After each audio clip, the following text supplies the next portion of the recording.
All right, welcome on back, people. Hey, look at as usual, we start off the video with just letting people know that there's Pimpy's investment chat. I encourage all of you to come on in on this Facebook group. It's the same name as the YouTube channel. It's free 99 to join. Just come on in. Yeah, we cover everything in this chat: Iraqi dinar, the Vietnam dong, and cryptocurrencies. There's all kinds of different types of investments that are chatted about in here. I guarantee what you're going to find in here is things that you're paying for in Patreon. You can get in here for free. Okay, so I encourage you guys to come here for free. You're paying people to go listen to them, give you news that you can find here for free. So let me encourage you guys to come here.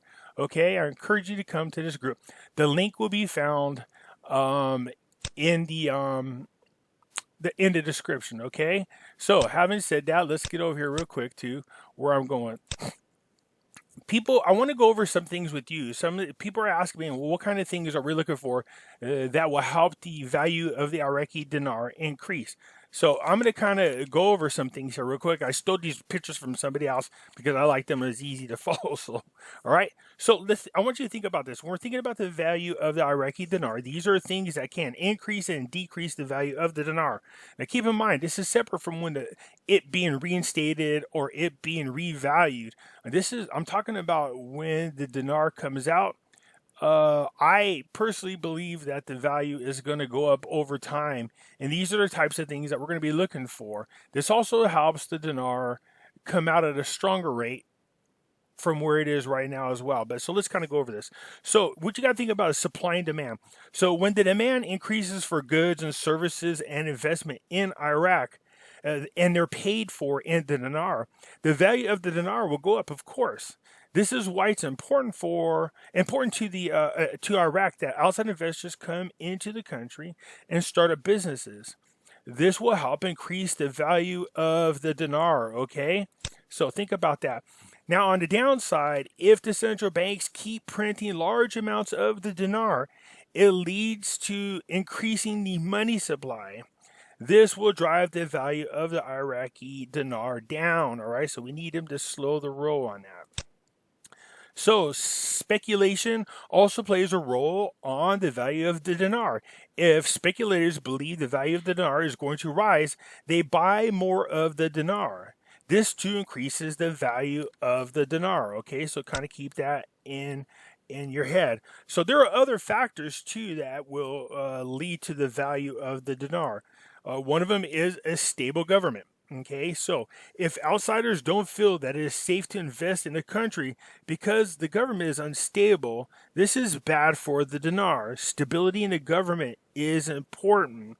All right, this is the same with the economical conditions. This also affects the value of the dinar. I said this before, it is important for Iraq to have outside investors come in and start up new businesses. This will lower unemployment. More people will be working and they pay taxes as well as they have the money to go and buy things. These are all things that stimulate the economy, strengthen the economy, and also strengthens the dinar. Okay, so just kind of keep that in mind. What we don't want to see happen is this. You don't want to see an economical crisis. Well, what can lead to an economical crisis? Unstable government, protesters protesting. We already know the protesters right now are scaring away outside investors. It's costing Iraq billions of dollars because people don't want to go into the country. It just looks unstable all over again. So there's some great steps and strides taking place right now. But for all of us who are excited jumping around, do the PP dance in 2019, we felt so close. We needed this one cabinet member, this next cabinet member, only to have the whole thing fall apart, and it's being redone all over again. A new PM is coming in, establishing a whole new cabinet all over again. This leads to a bad economy. Nobody wants to come in from the outside and invest in the country. This lowers the value of the dinar, all right? So we need them to get their crap together, okay? So the value of the dinar also could rely on the future prospects that Iraq is going to be a great place to invest in. All right. If outside speculators or outside investors think Iraq is finally going to get their shit together and they will start investing in the company, this will help strengthen the dinar. We know that the other factors, such as low inflation, and I said this, low unemployment, these are key factors in the dinar value. Okay, so these are types of things that we're watching out for. We know the inflation's already low. We also know that Dr. Shabibi had a problem with the IMF's monetary policies because he felt like it was hurting Iraq.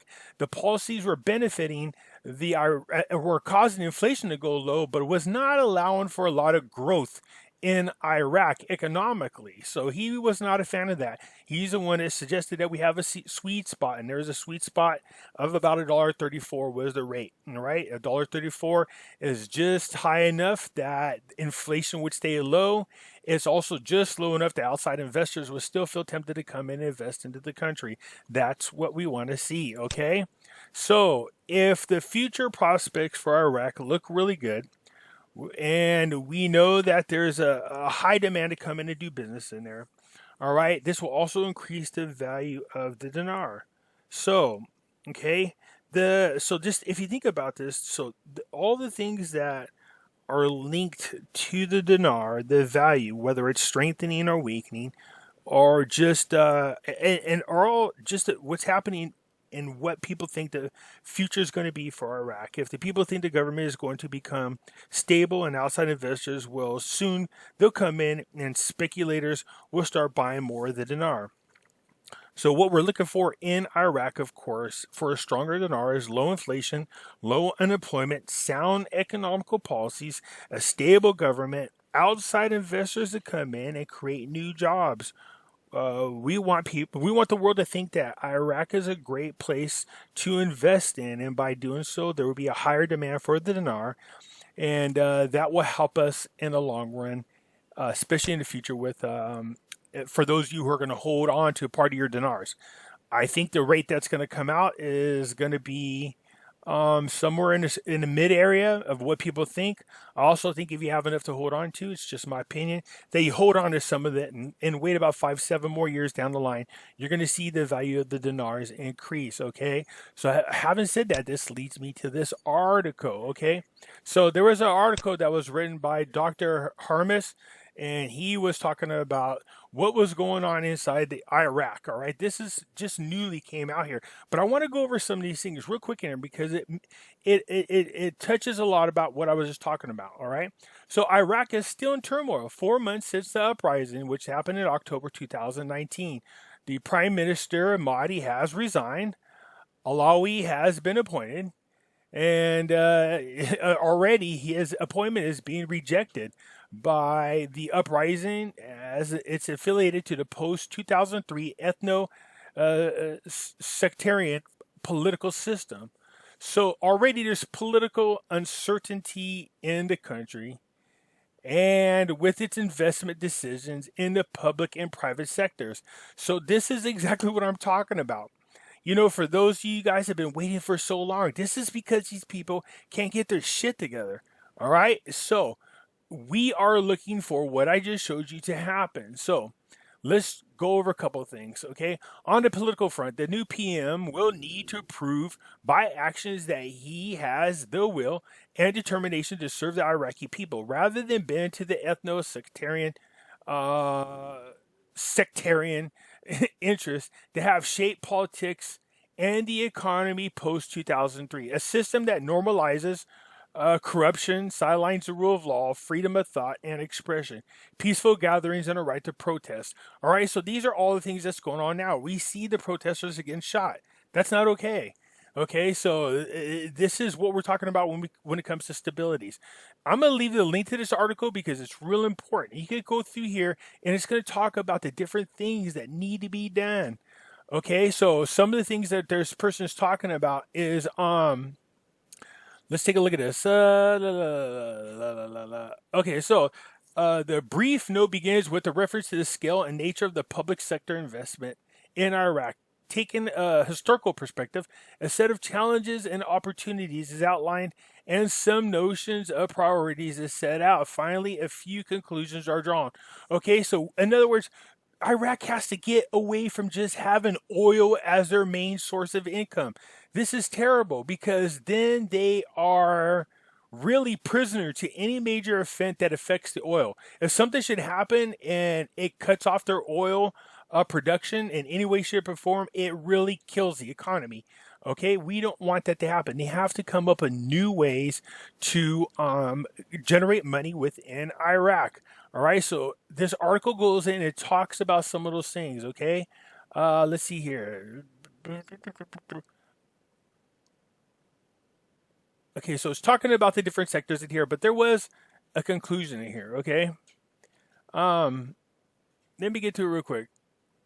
The key challenges. Okay, the opportunity for the public sector. Macro, that's what we want. Opportunities. Here is what we need. Increase the rate of investment. Gradually reach 25% of GDP. We need outside investors to come in there.